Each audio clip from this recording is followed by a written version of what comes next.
Baik, saudara-saudara, Assalamualaikum warahmatullahi wabarakatuh. Eh, kita bertemu kembali dalam pembahasan lanjutkan tentang penilaian kinerja bagi perawat yang ada di Rumah Sakit Haji Muhammad Parikesit. Nah, pada sesi sebelumnya kita sudah menjelaskan tentang dasar-dasar dari penilaian kinerja. Jadi, pada kesempatan yang lalu sudah disampaikan bahwa penilaian kinerja itu dibentuk dari 3 unsur utama, yaitu kinerja klinis, kemudian perilaku, dan pengembangan profesi. Nah, pada kesempatan kali ini kita akan menunjukkan bagaimana cara para tim penilai yang merupakan gabungan dari kepala ruangan, para perseptor, kemudian para asesor, ketua tim yang ada di ruang perawatan yang ada di Rumah Sakit Haji Muhammad Parikesit dalam melakukan penilaian berdasarkan tools yang sudah disusun oleh bidang keperawatan beserta komite keperawatan. Baik, kita akan tunjukkan seperti apa tools yang digunakan oleh rekan-rekan dalam melakukan penilaian di lapangan. Mungkin di hadapan saudara-saudara sekalian, sekarang sudah terlihat ada sebuah tampilan yang memuat tentang tools penilaian. Baik. Nah, ini adalah tools yang sudah disiapkan. Isi tools ini memuat tentang proses keperawatan dari pengkajian sampai dengan proses pendokumentasian asuhan keperawatan. Nah, ini disesuaikan dengan POM asuhan keperawatan yang ada di rekam medis yang digunakan di ruangan perawatan. Jadi tidak jauh-jauh dari POM yang ada, sehingga sangat memudahkan nanti teman-teman dalam melakukan penilaian yang ada di lapangan seperti itu. Nah, baik, kita akan contohkan satu penilaian. Misal ini kita ambil di ruang gang 1. Misal perawat yang kita nilai adalah Lamtiur. Baik. Nah,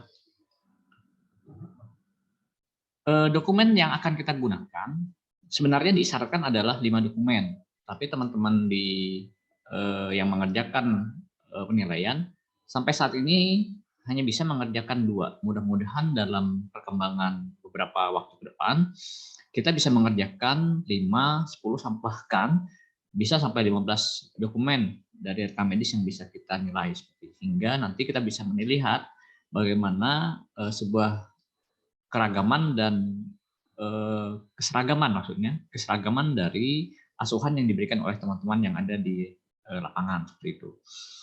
Nah, kita akan menggunakan 5 rekam medis. Misal ini kita nilai ada rekam medis pertama, RM kedua, RM ketiga, RM keempat, dan RM kelima. Jadi misal pada bagian pengkajian kita akan melihat ada 4 butir yang akan dilihat. Yang pertama adalah mencatat data yang dikaji sesuai dengan pedoman pengkajian.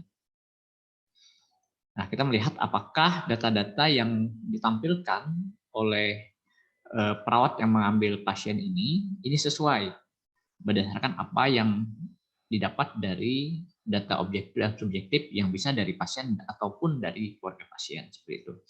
Nah, pada bagian ini misal saudari Lamtiur ini dia di RM1 dapat nilai 1, kemudian di RM kedua dapat 1, RM ketiga 1, RM keempat 1, dan RM kelima 1. Nah, 1 dan 0 ini adalah nilai tegas. Jadi jika dia sesuai, jika iya itu adalah nilai 1. Jika tidak, atau jika dia tidak melakukan sesuai dengan apa yang disyaratkan, maka diberikan nilai 0. Seperti itu. Nah, kemudian data dikelompokkan bio, psikososial, kultural, dan spiritual. RM1 dia kembali mendapatkan nilai 1. Kemudian di RM kedua ada sedikit miss, misal kita berikan nilai 0. Kemudian di RM3 juga 1, RM4 1, RM5 adalah 1. Nah, kemudian di butir ketiga data dikaji sejak kalian masuk sampai pulang. Nah, ini Lamtiur pada dokumen pertama di RM1 dia mengerjakan, kita kasih 1. Kemudian di RM21, RM3-nya adalah 0, kemudian di RM4 1, RM5 1. Kemudian di bagian keempat, di butir keempat, masalah dirumuskan berdasarkan kesenjangan antara status kesehatan dengan norma dan pola fungsi kehidupan. Nah, setelah dinilai oleh tim penilai, RM1-nya dia dapat 1, RM2 dapat 1, kemudian RM3 1, RM4 1, dan RM5 ada sedikit kesalahan lagi, ada sedikit kekurangan, nilainya adalah 0. Sehingga pada pada bagian A, pada proses asuhan keperawatan pengkajian, dari 5 rekam medis yang dinilai, itu menghasilkan total nilai 17. Sehingga nanti kita tinggal membagi jumlah yang ada ini, jumlah total nanti dibagi dengan keseluruhan penilaian yang dari 1 sampai 5 ini nilainya adalah 20 jika dia bernilai 1 semua, sehingga nilai yang didapat oleh Lamtiur pada bagian pengkajian dengan menggunakan 5 rekam medis adalah 85. Oke. Kemudian lanjut kita pada bagian B.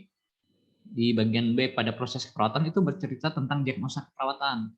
Nah, pada butir ke-1, diagnosis keperawatan berdasarkan masalah yang telah dirumuskan. Seluruh rekam medis, Lamtiur mendapatkan nilai 1. Kemudian diagnosa keperawatan mencerminkan problem etiologi dan simptom, sehingga dari 5 rekam medis hanya ada 1. Misal contoh ada 1 yang kurang lengkap sehingga diberikan nilai 0. Kemudian ketiga, merumuskan diagnosa keperawatan aktual, risiko, promosi, kesehatan, kesejahteraan, dan sindrom sesuai daftar yang diakui oleh SDKI. Ini tinggal melihat berdasarkan POM yang sudah ada, sehingga nanti ditentukan dari masalah yang ada, dari proses pengkajian ini apakah betul sudah menarik diagnosa sesuai dengan masalah yang ada di waktu di pengkajian.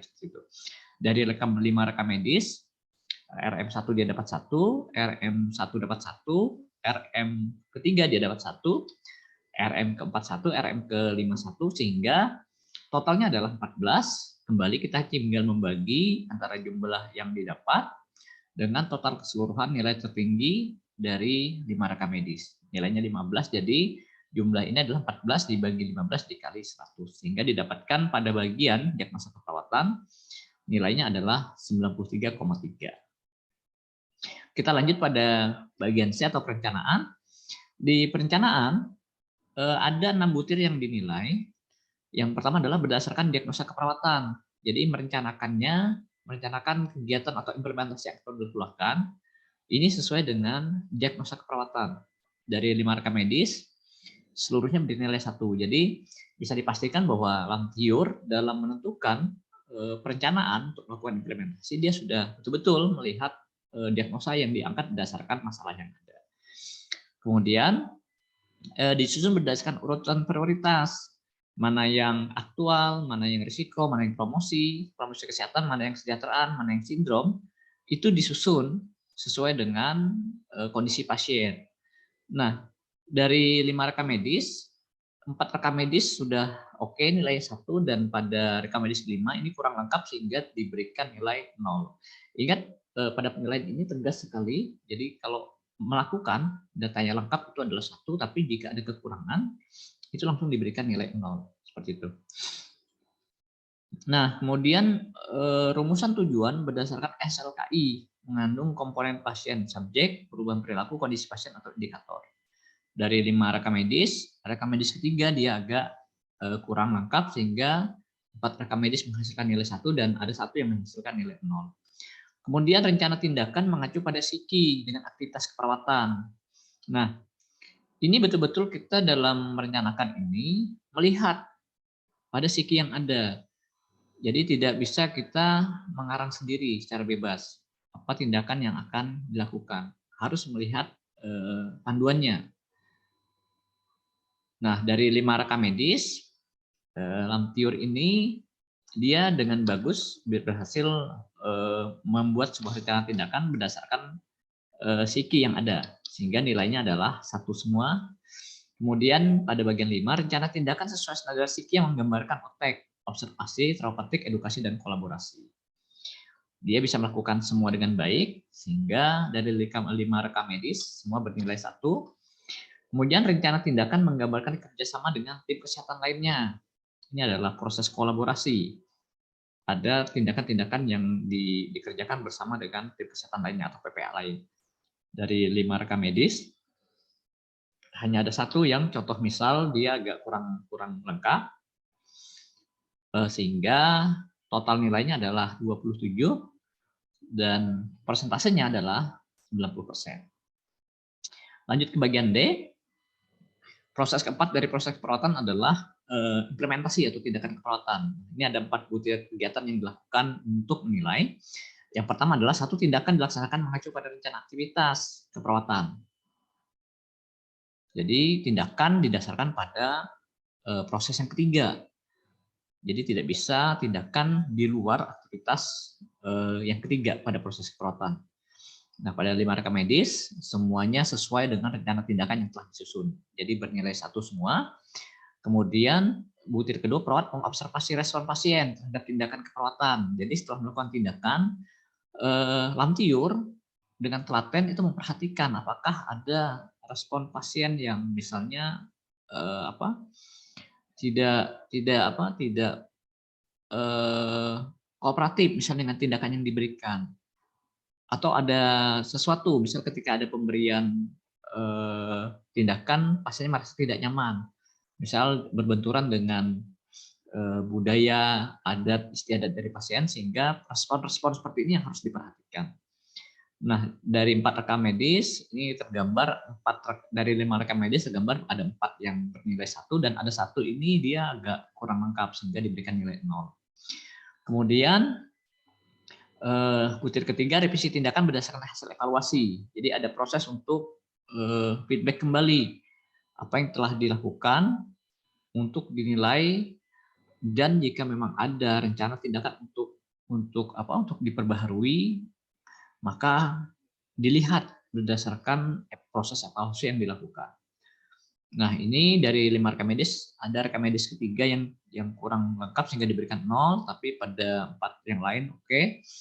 Kemudian semua tindakan telah dilaksanakan dengan dicatat dengan ringkas dan jelas. Ini misal semuanya sudah dikerjakan dengan baik, proses pendokumentasian oke, sesuai dengan kaidah, hingga kita berikan nilai 1 semua.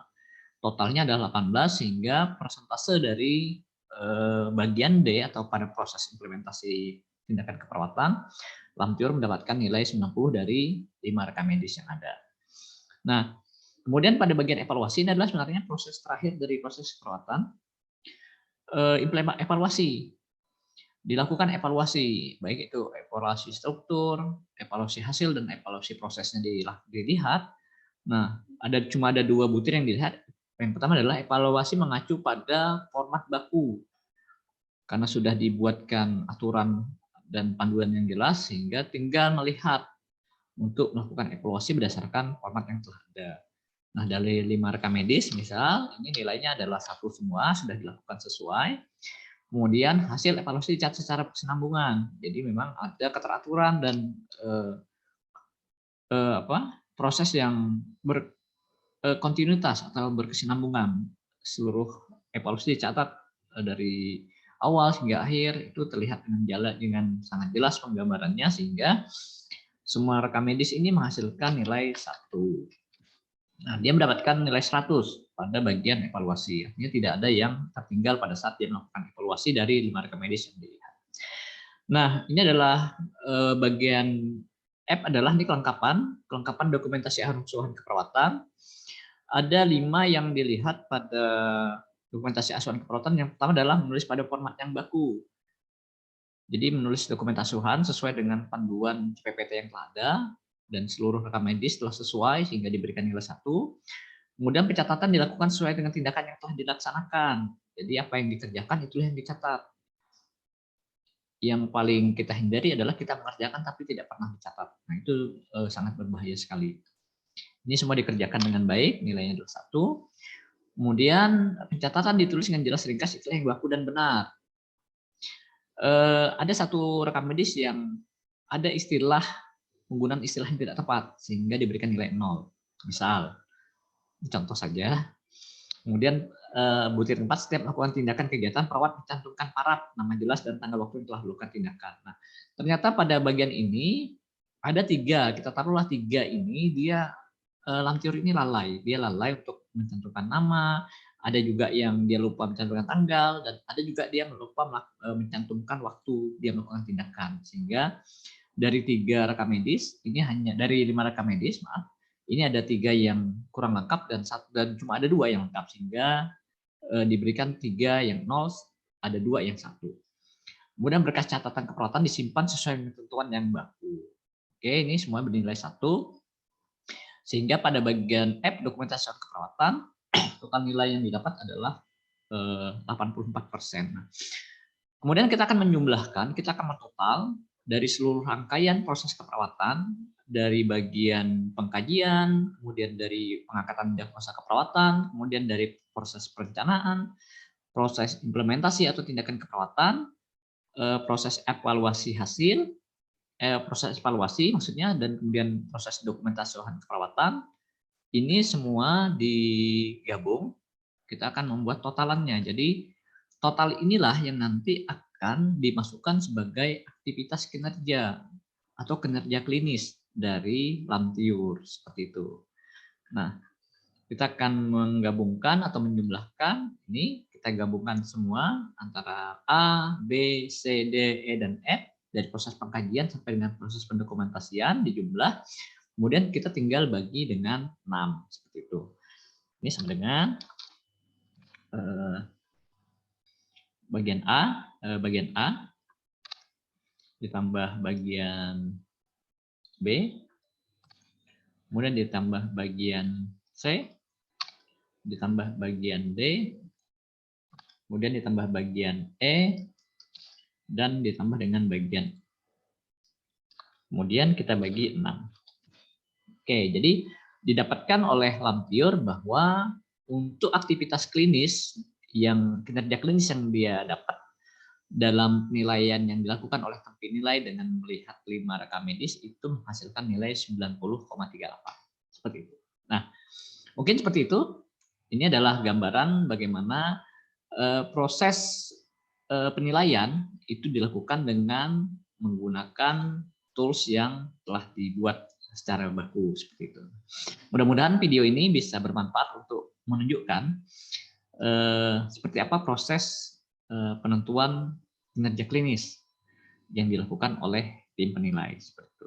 Baik, nanti kita akan menyambung lagi, kita akan sambung bagaimana aktivitas klinis ini nanti akan kita satukan dengan perilaku dan pengembangan profesional melalui POM penilaian kinerja yang telah dibuat. Kalau ini kan tools untuk menilai aktivitas klinis atau kinerja klinis saja, seperti itu. Nanti kita sambung pada kesempatan berikutnya untuk menunjukkan bagaimana cara pengisian penilaian kinerja dengan menggabungkan aktivitas klinis, perilaku, dan pengembangan kompetensi atau pengembangan kompetensi. Baik, mungkin seperti itu aja yang bisa kami sampaikan pada kesempatan kali ini. Kita akan bertemu pada lain kesempatan. Semoga bermanfaat. Assalamualaikum warahmatullahi wabarakatuh.